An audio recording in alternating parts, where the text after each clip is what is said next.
What if getting a massive upgrade in life, like suddenly becoming brilliant or incredibly wealthy, isn't actually a straight line to success? Right, like what if those exact gifts are the very things that end up destroying you? Exactly. So today, on this custom-tailored deep dive, we are exploring this exact paradox. We're looking at a really fascinating theological reflection based on Ezekiel 28. Yeah, our mission today is basically to understand how immense wisdom and, perfect gifts can actually lead to our ultimate ruin. Right, which sounds totally counterintuitive. Yeah. So, okay, let's unpack this by looking at the central figure from this text, the Prince of Tyre. Yeah, so the description of the king of Tyre here is just, well, it's breathtaking. I mean, he's described using this ultimate cosmic imagery. Like what kind of imagery? Well, the text calls him an anointed guardian cherub in Eden, which is just a poetic way of saying this guy wasn't just a regular king. He was viewed as the absolute pinnacle of human perfection. Oh, wow, an anointed cherub. That is a serious title. It really is. And it goes on to say he was covered in all these precious stones, rubies, diamonds, sapphires. Plus, it emphasizes he was even wiser than Daniel. Wiser than Daniel, meaning like no secret was hidden from him at all. Exactly. But, this story kind of breaks how we normally think about cause and effect. Yeah, I mean, if you're given ultimate divine wisdom, shouldn't that wisdom naturally prevent you from making arrogant mistakes? Like, how does such divine perfection actually breed destruction? Well, what's fascinating here is the psychological mechanism of his downfall. It is really all about the illusion of self-sufficiency. Oh, I see. Because his brilliant wisdom allowed him to generate massive wealth through trade, right? Right. And when he got that wealthy, he suddenly no longer had to rely on anyone else, so that isolation bred a really dangerous delusion. He started believing he was the source of his own gifts. Yeah, he ultimately claimed, I am a god.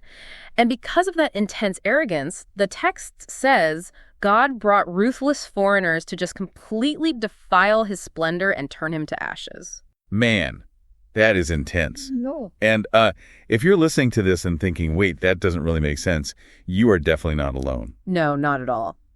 The author of our source actually hit this exact logical wall as a kid in Sunday school. Right. They heard the story of King Solomon and actually got scolded by their teacher for asking a really valid question. Yeah, they asked, if God gave Solomon wisdom, shouldn't that divine wisdom naturally lead him to obey? Like, how could he still sin despite having God's own wisdom? See, I want to push back on this for a second, too, because the mechanics just feel flawed to me. How so? Well, if the wisdom is truly divine, shouldn't it act like, I don't know, a flawless software update that just patches all the human bugs?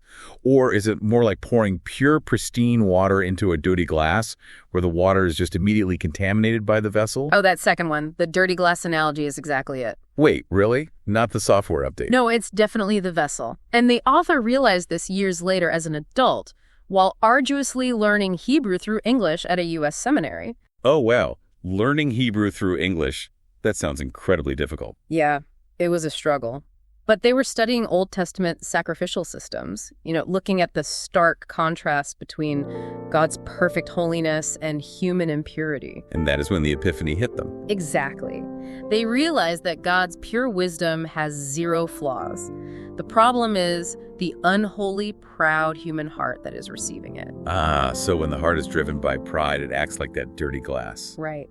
Even the purest gift loses its radiance and becomes corrupted by the proud vessel holding it. So what does this all mean for you listening right now? The source leaves us with a very practical and honestly kind of uncomfortable challenge. It really asks you to examine your own life and identity. Are you finding your identity in your appearance or your achievements and your wealth?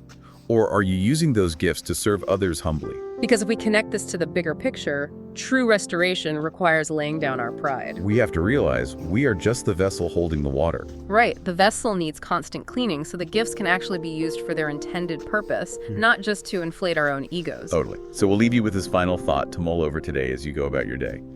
If our greatest gifts are so often our greatest vulnerabilities, what is the one talent or achievement you are most proud of today? And how might it be quietly blinding you to your own flaws?